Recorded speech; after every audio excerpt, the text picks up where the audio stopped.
We're an early model JK, and this vehicle has what has become somewhat the forgotten engine.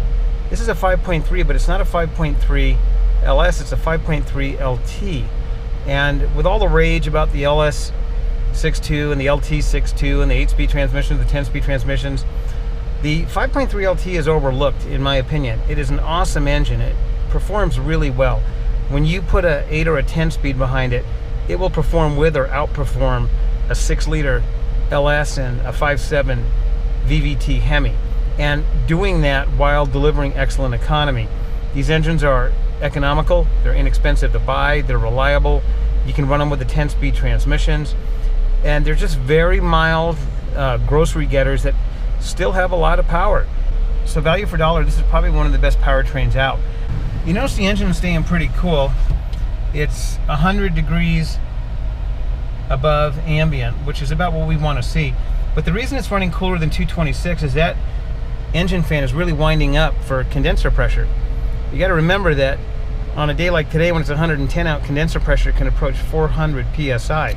This morning we're in this 2018 5.3 LT 8-speed in a early JK. We're going to take it to the mountain. I thought it'd be interesting to compare it to an LS 5.3. The LS 5.3 is an excellent engine, but it has its applications, meaning it prefers lighter JKs, lower altitudes. If you're going to tow, you have a really heavy JK, you're going to be driving on the highway, you want the biggest displacement LS you can get.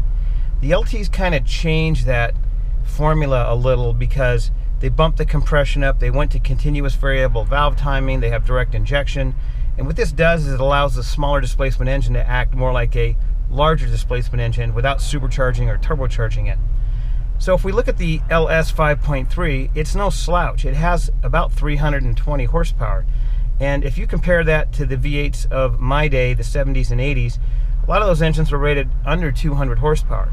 So it has a lot of horsepower, but it has small displacement. 5.3 liters is not that much for a big truck today. What they've done with the LT is they've added about a full point of compression. So if we look at an average LS 5.3, we were about 9.7 to 1 compression ratio. The LT I'm driving right now is about 11 to 1. That's a pretty dramatic difference. That's over 10% increase in compression ratio. What that does is it allows us to build cylinder pressure. And as you know, the amount of pressure pushing down on the piston is what's going to determine how much power and torque you have. GM couldn't just raise the compression because we would have had spark knock and all sorts of other issues. What they've done is they've used technology to allow them to raise the compression ratio. They've gone to the direct injection, which has higher combustion efficiency. They've gone to CVVT, where they can infinitely phase the cam, and what that does is it allows better control of cylinder pressure. Yes, in the old days we could phase the cam parked or open to basically get two different operating scenarios, but now we can phase it wherever we want. So if we're somewhere in the middle and we don't want to downshift the transmission or the engine starting to knock, you can phase that cam a little bit and reduce spark knock or maybe avoid the transmission downshifting. There's just a lot of variables there, and the computing power to operate all this stuff is just off the charts compared to what we had before.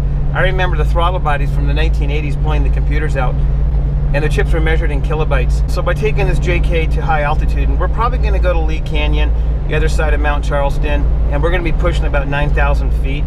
That's going to show us how this 5.3 LT copes with altitude. As you guys probably know, when you get up to altitude, the air gets thinner. It's about 3% thinner for every 1,000 feet you go up.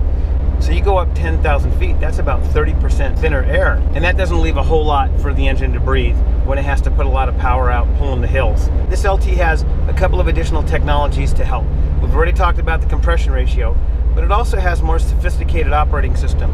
It has a MAF, or an airflow meter, that incorporates intake air temp and a humidity sensor. That's something that's lacking from most of the Chrysler operating systems, is the humidity sensor and the airflow sensor. So if I'm here in Vegas at 2,000 feet and I go up to Snow Mountain at 8,000 feet during the same ignition cycle, I'm going to have much better feedback from the sensors than a lot of operating systems. Some of these operating systems run in speed density where they don't use airflow as a calculation. They don't use a humidity sensor. Some of them don't use barometric sensors. So what ends up happening is when you key up, it takes some readings, and then as you go up in altitude, as the environment changes, as the barometric pressure changes, as the humidity changes, it can't compensate as efficiently. It's looking at lookup tables rather than actual data values. So we can actually look at the moisture content in the air. We can look at the airflow going through the engine, which is also a measurement of air density. I would say most of these LTs don't run a barometric sensor. Of course, the LT4s and the LT5s do, they're supercharged, and I'm sure some of the heavy-duty motors do. But in general, when you key up, you're getting a barometric pressure reading. The grade up to Mount Charleston is pretty grueling. It's something like 20 mile, and I don't know what the actual incline is, but it's somewhere about 6-7%. In fact, in the early JK days with a 3.8, I know guys, including myself, they had to stop at intervals and let the transmission cool down because running that hard for that long would cause the early JK transmissions to overheat. You got to remember that the early JKs didn't have a proper transmission cooler with the automatics. They were in the bottom of the AC condenser, and that was behind the bumper, and the fan wasn't all that powerful. So Jeep had a lot of issues with the transmissions overheating. They did upgrade the early 789s to a dinger that would flash hot oil on your dash when the transmission was overheating, so it wouldn't get so hot that it spit transmission fluid out in your manifold and light the Jeep on fire. We're in a 4-cylinder mode right now. We've been in a 4-cylinder mode for a lot of this trip. One big bonus is it will run on regular gas, but like everything, there's two sides to the story. Now, there isn't really a lot of downsides to this engine. They are available now. I remember the first L83s that we did years ago were costing me $5,000, $6,000, $7,000 just for the engine. The 8 speeds and now the 10 speeds have become readily available, and the price has dropped dramatically. Install on the LTs is more complex. Tuning on the LTs is more complex. But I would have to say that the largest downside to an L83 and the L86 is the size. The engines are larger. They're like the Hemis. They're similar to the Hemis. Now, I'm not going to say they're as large or heavy as a Hemi because these are all aluminum engines. But fitting the intake in early JK is definitely a little bit more work. We pull the covers off the intake. Sometimes you have to trim the little plastic ribs on the back of the engine. You have to set the engine a little bit more forward to clear the firewall. Now, if you're one of those guys that is willing to clearance the firewall, then it's not a problem.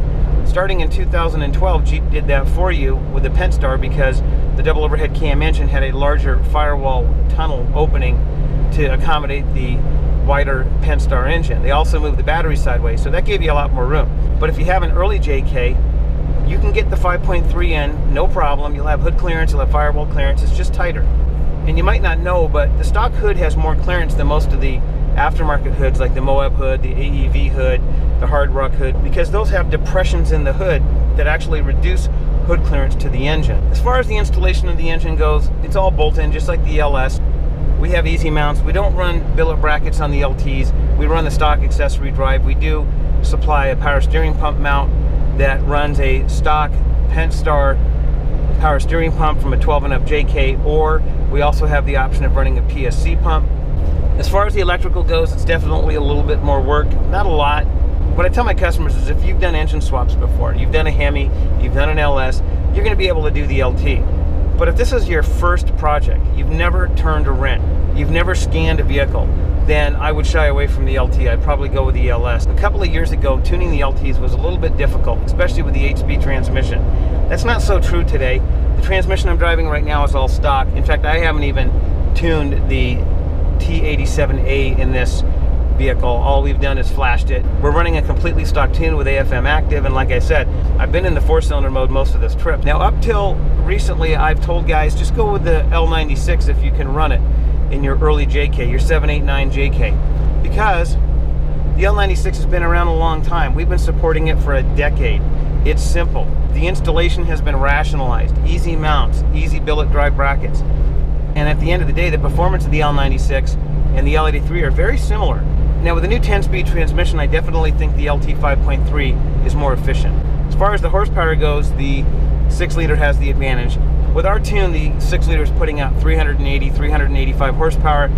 The LT is putting out about 350, 360.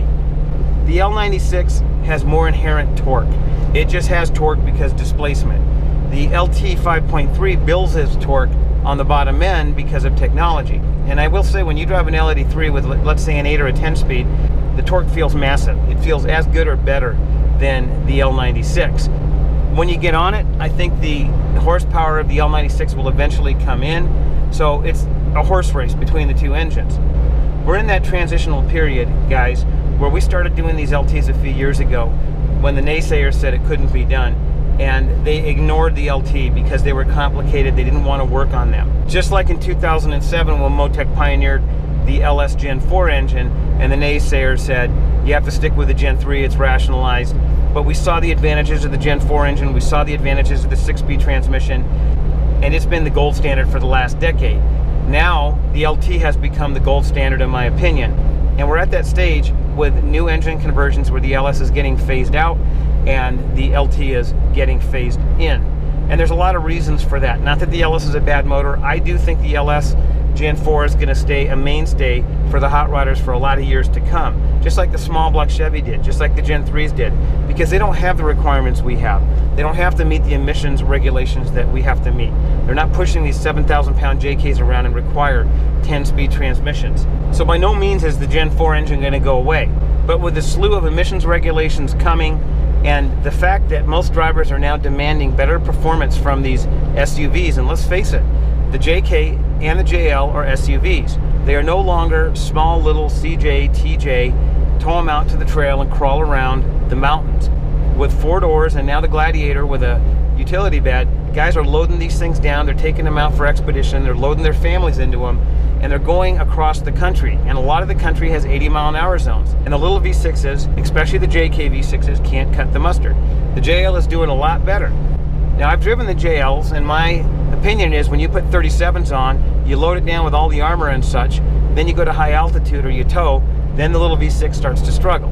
But if you're staying with smaller tires, stock tires, the little Pentastar 8-speed does a pretty good job. Here we are on the grade. We're going to be going to the top of this mountain. You can see we're in 2nd, 3rd, 4th, 5th, 6th. Let the thing go. Got a lot of gears there.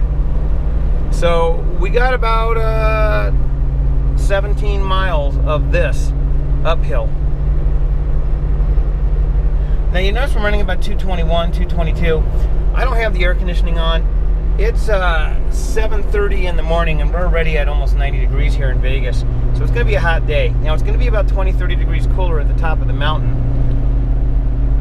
But we're going to monitor this temperature without running the air conditioning, see how the fan does. So we're in 8th gear right now. I'm going to set my cruise control. Okay, so we're in 8th gear, cruise control set, and we are holding the speed limit. Okay, now we just went into 7th. You notice that? So what I'm going to do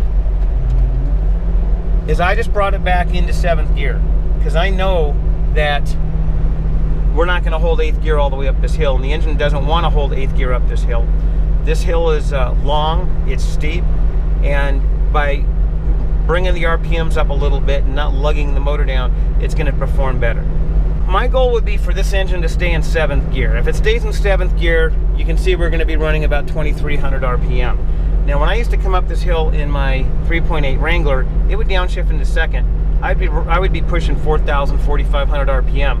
And then, like I said, the transmission would overheat, the hot oil light would come on, I'd have to pull over and let it cool off.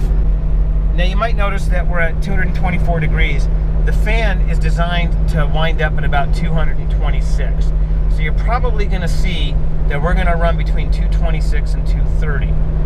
Now a lot of guys ask me, hey, why don't you wind that fan up and run it at 185, get better power? But really these engines aren't designed for that. These engines are designed tight. The clearances in these engines are tenths of thousandths. They're not thousandths like in the old days. I don't know if you remember the old pistons. You get piston slap until they grew. They're running 5/8 thousandths clearance, piston to wall clearance. These engines are designed extremely tight. They're running low viscosity oil for low friction. And this engine being all aluminum is going to expand as it gets hotter. So GM really designs these engines for a combination of performance, reliability, and economy. But one of the most important things is emissions. These Gen 5s, even though they're putting out more power than ever before, I was just talking to SEMA, they can only put out, I think it's 3 parts per million when they bag the vehicle and they look for precious metals. Running the engine at 185 degrees can cause issues. Yes, you might be able to get more power out of it for the track. The flip side is we can get better economy and emissions by getting the engine temperature where it needs to be. Not only that, But if you don't get the crankcase hot enough, it doesn't burn off all the condensation that builds up inside of your crankcase. And that can lead to corrosion. If you look at engines that have been run at low temperatures and never warm up, you're going to see a lot of rusty, gooey stuff inside your crankcase. So the hill has gotten even steeper. We have stayed in 7th gear. It'd be interesting to see if this thing downshifts. Now it will downshift in the tap shift mode if it has to, but it hasn't so far. You can see we're holding 228. Now I can feel as we go up even this steeper grade, something happened. The cam probably phased. It did not downshift. And I can tell you that if I was in an LS right now, or a Hemi, or a V6, it would have downshifted. Like I said, somewhere between 225 and 235 is where this thing is going to be. But that's a heck of a lot better than 245 with your transmission light dinging and overheating. You can see we're holding under 230 degrees. And here we go again. This is a pretty steep part of it. I can hear something happening. There you go. We shifted into 6th. I heard the cam phase and it was holding it for a while. You can really feel the torque of that LT pushing your back. And there we go. We went right back into 7th. Now, I don't think a 6.2 LT would have shifted into 6th, but we only shifted into 6th for a few seconds, and we're right back into 7th. Now, not only is this steep, but we're also about 6,000, maybe 7,000 feet right now, so remember that air is getting thin. We're still holding 7th gear. We're still about 230 degrees. All right, we've definitely increased in altitude. 1, you can see we have trees. 2, you can see our temperature dropped over 20 degrees. We're still holding 230 degrees and are in 7th gear. Now we haven't backed off on our speed at all. The cruise control's been on. So we're almost at the top of the mountain. Still holding 7th gear. Still under 230. Now what happened is the fan wound up a bit, and there's something called a hysteresis, which is how many degrees it goes down before it starts to slow down again. And as I said, it starts to spin up at 226, and that's about where it starts to wind down. So you're probably going to see it hover around 226 a lot. Don't freak out. I get a lot of guys that freak out because they saw their temp gauge hit 230 degrees and they think they're going to burn their engine up. You're not. These engines are designed to run here. As a standard rule of thumb, I don't back off until I hit about 240 if I'm under a heavy load. So this is beautiful Lee Canyon, if you guys have never been here. We're pretty high. I'm going to say about 7,000, maybe 8,000 feet. You can see that now the road's flattened out, temps are coming down, and we've dropped back into 8th gear. Basically, the climb is over. I think the LT did great. Did it do the same as a LT 6.2? No, but it did a lot better than a LS 5.3. And I don't want to take nothing away from an LS 5.3 because I drove an LS 5.3 up this hill for many years, and it did just fine. Sure, it did drop into some lower gears at times, but holding it back into 4th or 5th gear, it came up this mountain with a lot more style than the 3.6 did, and it never overheated. So it's time to hit the trail with this LT 5.3 JK.